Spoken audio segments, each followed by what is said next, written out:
ქართული ხორბლის კულტურის, ტრადიციებისა და რიტუალების მრავალსაუკუნოვანი ისტორიის ახალი ფურცელი ნიუ-დელიში დაიწერა.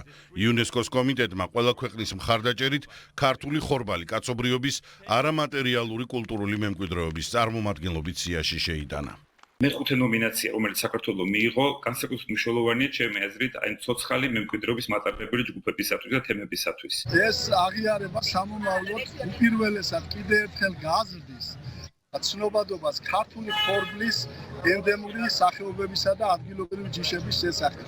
ქართული ხორბლის ენდემური სახეობებისა და ჯიშების, მათთან დაკავშირებული ტრადიციებისა და რიტუალების შესწავლას და შენარჩუნებაზე სოფლის მეურნეობის სამეცნიერო კვლევითი ცენტრი მრავალი წელია მუშაობს.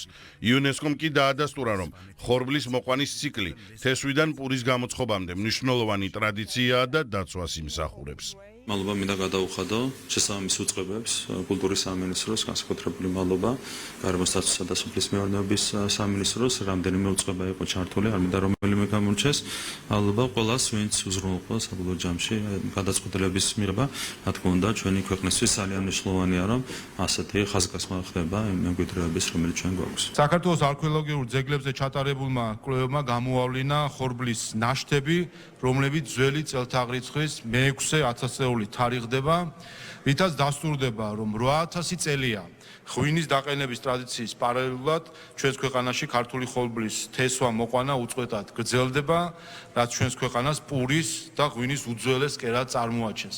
ქართული ხორბლის კულტურა, ტრადიციები და რიტუალები იუნესკოს განსახილველად გასულ წელს წარადგინა.